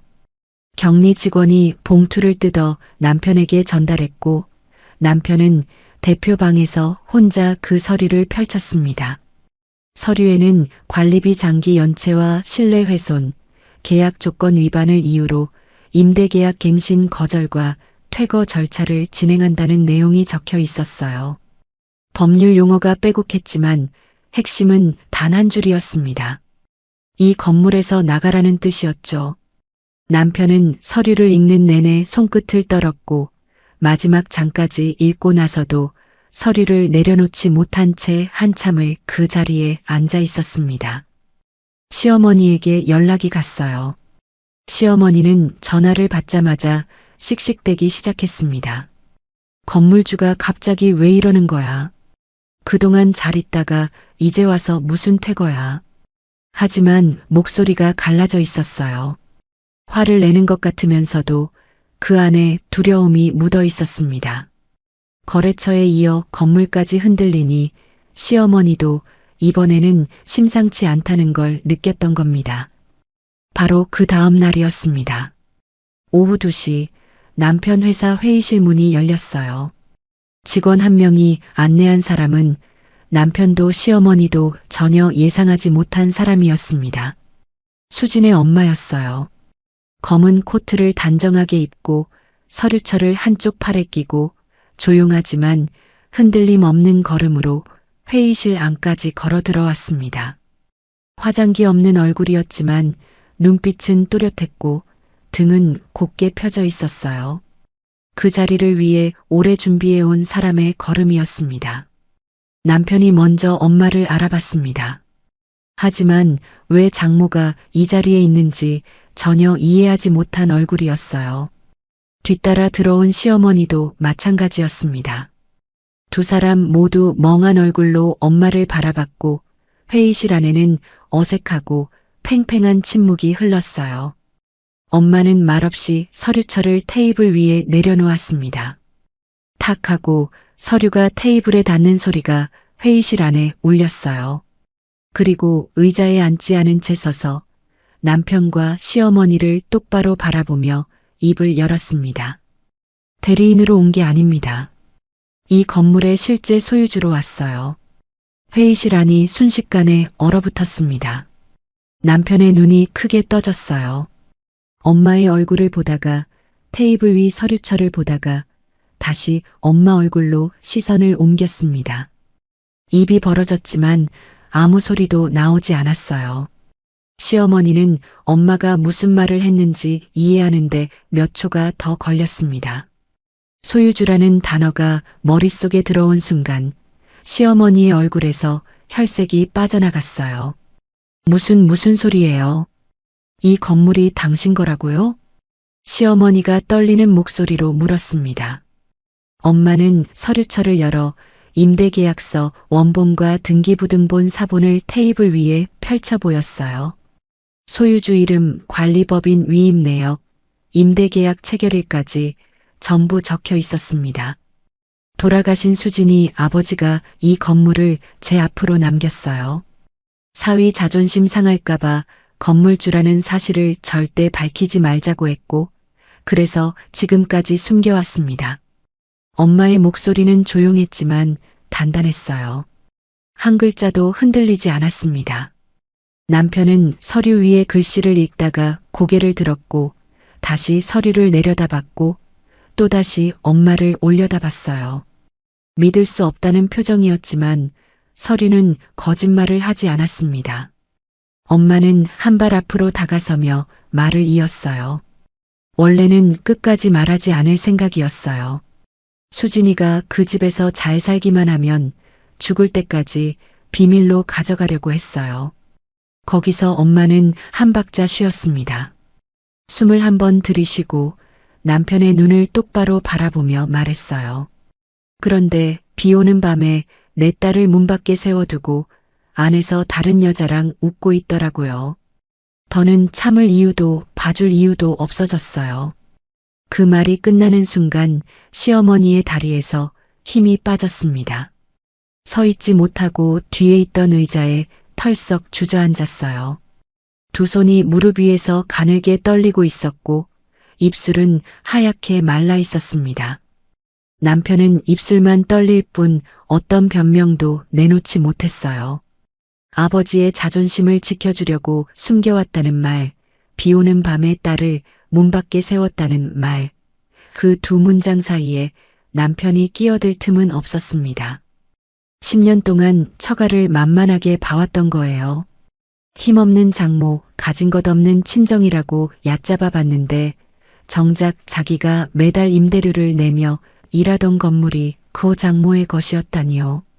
남편의 얼굴에서 당황, 수치, 공포가 물결치듯 번갈아 지나갔습니다. 엄마는 더 이상 말하지 않았어요. 서류철을 테이블 위에 남겨둔 채 왔을 때와 같은 조용한 걸음으로 회의실을 나갔습니다. 뒤에서 시어머니가 뭔가 말하려 했지만 엄마는 돌아보지 않았어요. 그 소식은 빠르게 시댁 지방까지 퍼졌습니다. 상간녀의 귀에도 들어갔어요. 건물주가 장모라는 것, 퇴거 절차가 시작되었다는 것, 회사가 건물에서 쫓겨날 수 있다는 것. 상간녀는 그 이야기를 듣자마자 표정이 변했습니다. 놀라거나 슬퍼하는 게 아니었어요. 계산하는 얼굴이었습니다. 5초쯤 가만히 서 있다가 말없이 방으로 들어갔고 아이 짐부터 챙기기 시작했어요. 기저귀 가방, 분유통, 아기 옷가지를 큰 가방에 쑤셔 넣었습니다. 옷장도 열어 자기 옷 몇 벌을 꺼내 접지도 않고 가방 위에 얹었어요. 남편이 방문을 열고 들어왔을 때 상간녀는 이미 코트를 걸치고 있었습니다. 왜 이래? 잠깐만 앉아서 이야기하자. 남편이 말했지만 상간녀는 고개도 돌리지 않았어요. 가방 지퍼를 닫으며 차갑게 말했습니다. 돈도 없고 자리도 없는데 내가 왜 여기 있어요? 그 한마디에 남편은 아무 말도 하지 못했어요.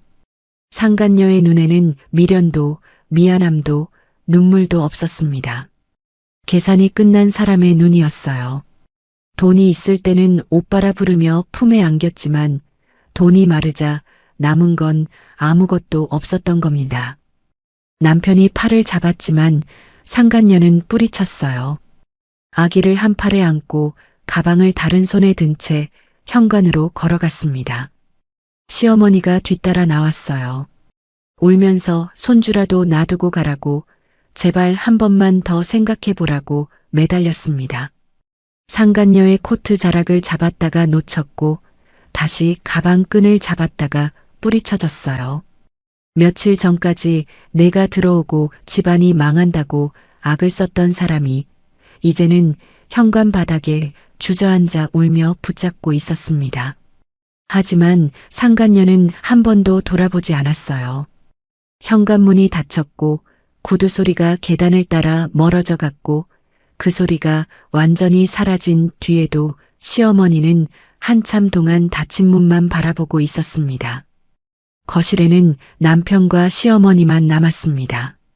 시어머니는 닫힌 현관문을 바라보며 서 있었고 남편은 소파에 앉아 두 손으로 얼굴을 감싸쥐고 있었어요. 아무도 말하지 않았습니다.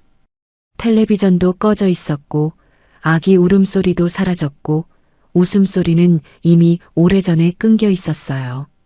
집안에는 정적과 공포만 남아 있었습니다. 남편이 믿었던 가짜 가족은 돈과 자리 앞에서 이렇게 허무하게 무너졌습니다. 건물에서 쫓겨나고 상간녀에게도 버림받은 그날, 저 집은 처음으로 돈이 아니라 가족이라는 이름까지 잃기 시작했어요. 모든 것이 한꺼번에 닥치자 남편은 더 이상 버틸 곳이 없어졌습니다. 회사도 건물도 여자도 손에 쥐고 있던 것이 전부 빠져나간 뒤에야 남편은 결국 수진을 찾아왔어요.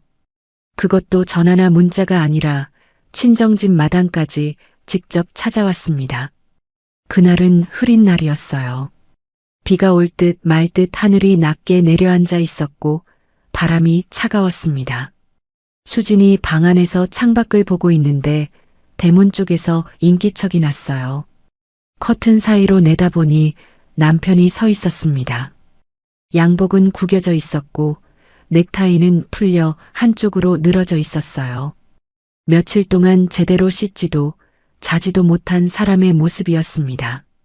남편은 대문을 열고 마당 한가운데까지 걸어 들어오더니 거기서 무릎을 꿇었습니다. 콘크리트 바닥 위에 두 무릎을 꿇고 고개를 숙였어요. 축 늘어진 어깨가 비에 젖은 개처럼 처져 있었습니다. 이미 이웃집 담장 너머로 몇 사람이 그 모습을 보고 있었어요. 빨래를 널다 말고 화분에 물을 주다 말고 하던 일을 멈추고 이쪽을 바라보고 있었습니다. 남편의 체면은 바닥에 떨어져 있었고 그걸 알면서도 무릎을 꿇은 건 정말로 다른 방법이 없었기 때문이었어요. 잘못했어. 내가 다 잘못했어. 남편의 목소리가 갈라져 있었습니다. 하지만 수지는 그 목소리에서 진심보다 비겁함을 먼저 들었어요. 남편은 고개를 숙인 채 말을 이었습니다. 그땐 상황이 너무 급했어. 아이가 생겨서 일이 커졌어. 어머니가 그러자고 해서. 마지막까지 누군가의 탓이었습니다. 상황 탓, 아이 탓, 시어머니 탓. 자기 입으로 잘못했다고 하면서도 왜 그럴 수밖에 없었는지를 설명하느라 바빴어요. 그건 사과가 아니라 변명이었습니다. 무릎을 꿇고도 끝까지 책임을 피하려는 사람의 말이었어요. 수진을 쫓아낸 것도, 다른 여자를 들인 것도, 폭우 속에서 대문을 열지 않은 것도 전부 어쩔 수 없었다는 식이었습니다. 10년을 함께한 아내에게 잘못했다면서 정작 자기가 뭘 잘못했는지는 한 번도 말하지 않았어요. 이 사람은 끝까지 이런 사람이었구나. 수지는 남편의 숙인 뒤통수를 바라보며 그걸 확인했습니다. 시어머니도 뒤따라왔습니다.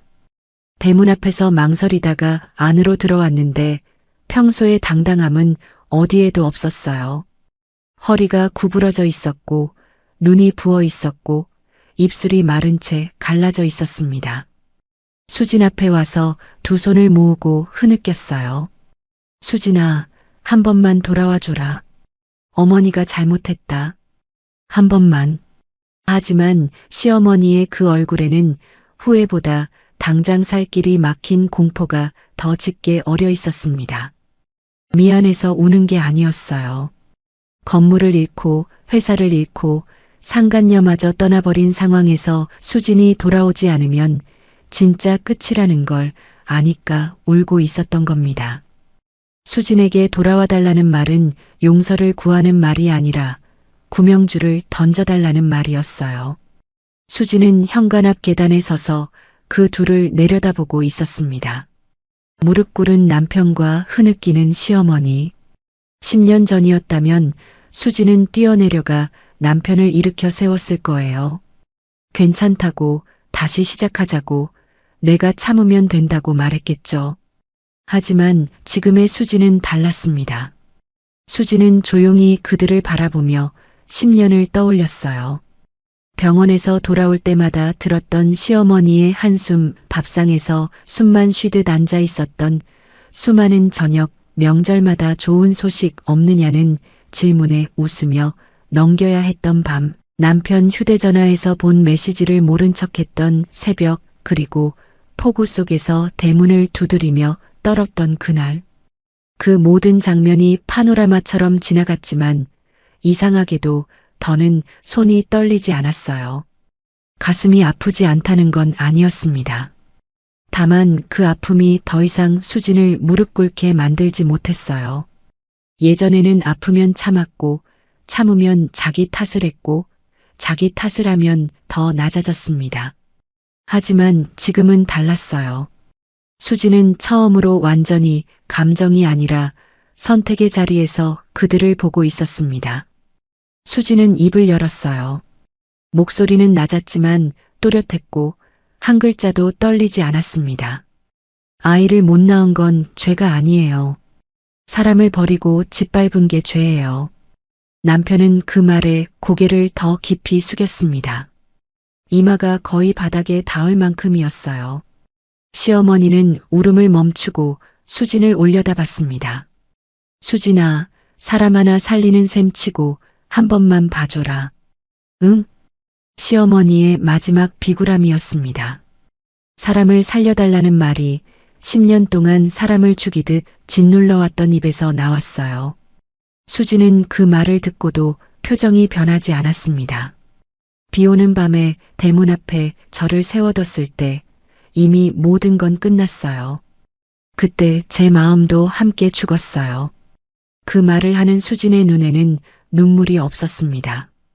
분노도 슬픔도 원망도 아닌 이미 끝난 것을 확인하는 사람의 눈이었어요. 그때 엄마가 현관문을 열고 수진 옆에 조용히 섰습니다. 아무 말 없이 봉투 하나를 수진에게 건넸어요. 수진은 봉투를 받아 열지 않은 채 남편을 똑바로 바라봤습니다. 그 안에는 예전 병원 검사와 관련된 기록 사본이 들어 있었어요. 수진은 남편의 눈을 한치의 흔들림 없이 마주보며 말했습니다. 적어도 그 아이가 정말 당신 아이인지부터 확인해봐요. 나는 더는 속지 않아요. 그 한마디에 남편의 얼굴이 완전히 무너졌습니다. 무릎을 꿇고 있던 자세가 더 깊이 주저앉았고 두 손이 바닥을 짚었어요. 시어머니는 무슨 뜻이냐고 떨리는 목소리로 되물었지만 남편은 고개를 들지 못했고 아무도 답하지 못했습니다. 마당에는 짧은 바람 소리만 흘렀어요. 수지는 봉투를 남편 앞 바닥에 내려놓았습니다. 그리고 마지막으로 또렷하게 말했어요. 그날 비 오던 밤 당신들이 문 닫은 순간 내 인생도 거기서 끝났어요. 남편이 고개를 들어 수진을 바라봤습니다. 눈가가 젖어 있었지만 수진은 그 눈물에 흔들리지 않았어요. 폭우 속에서 대문을 두드리며 울었던 그 밤, 남편은 수진의 눈물에 흔들리지 않았으니까요. 이제 당신들 일은 내 인생이 아니에요. 수진은 그렇게 말하고 돌아섰습니다. 현관문을 향해 걸어가는 수진의 등은 고닫고 걸음은 흔들리지 않았어요. 뒤에서 남편이 뭔가 소리를 질렀고 시어머니가 울부짖는 소리가 들렸지만 수진은 한 번도 뒤돌아보지 않았습니다. 현관문이 닫혔습니다. 문 안쪽에서 수진은 잠시 멈춰 섰어요. 등 뒤로 남편의 목소리와 시어머니의 울음소리가 문을 뚫고 들어왔지만 수진의 귀에는 더 이상 닿지 않았습니다. 숨을 한번 깊이 들이쉬고 천천히 내쉬었어요. 눈물이 날 줄 알았는데 나오지 않았습니다. 대신 가슴속 깊은 곳에서 오래 눌려있던 무언가가 풀려나는 게 느껴졌어요. 10년 동안 자기를 옥죄고 있던 줄이 끊어진 것 같았습니다. 죄책감이라는 이름으로, 미안함이라는 이름으로, 아내라는 이름으로 묶여있던 것들이 하나씩 떨어져 나가고 있었어요. 엄마가 다가와 수진의 어깨에 손을 얹었습니다. 아무 말도 하지 않았어요. 그 손의 무게만으로 충분했습니다. 수진은 엄마의 손 위에 자기 손을 겹치고 조용히 고개를 끄덕였어요. 끝난 거였습니다. 진짜로 완전히 되돌릴 수 없게. 수진은 더 이상 버려진 사람이 아니었어요. 스스로를 되찾은 사람이었습니다. 오늘 이야기 잘 들으셨나요? 수진의 이야기가 우리에게 주는 교훈은 분명합니다. 참는 것과 버티는 것은 다르다는 거예요. 참는 건 상대를 위해 나를 깎아내리는 거지만 버티는 건 언젠가 일어서기 위해 힘을 모으는 겁니다. 수진은 10년 동안 참기만 했어요. 아이를 낳지 못했다는 죄책감으로 스스로를 가두고 남편의 변심을 알면서도 눈을 감았죠. 하지만 폭우 속 대문 앞에서 무너진 그 순간 수진은 비로소 깨달았습니다. 내가 죄인이 아니었다는 걸요. 세상에는 수진처럼 사랑이라는 이름 아래 자기 자신을 지워가며 사는 분들이 적지 않습니다. 상대의 잘못을 내 탓으로 돌리고 떠나야 할 때 떠나지 못하고 참으면 나아질 거라고 믿으며 하루하루를 견디는 분들이요. 하지만 상대가 나를 존중하지 않는다면 그건 이미 사랑이 아닙니다. 나를 지키는 것이 이기적인 게 아니라 오히려 가장 먼저 해야 할 일이에요. 그리고 떠나는 것이 무너지는 게 아니라 자기를 되찾는 첫걸음이 될 수 있다는 것. 그것이 오늘 이야기가 전하는 가장 큰 교훈이라고 생각합니다. 여러분의 인생에서 닫힌 문 앞에 서 있는 순간이 있다면 그 문을 두드리는 대신 돌아서는 용기를 내보셨으면 좋겠습니다. 돌아서는 순간 비로소 새로운 문이 열리니까요. 오늘도 끝까지 들어주셔서 감사합니다.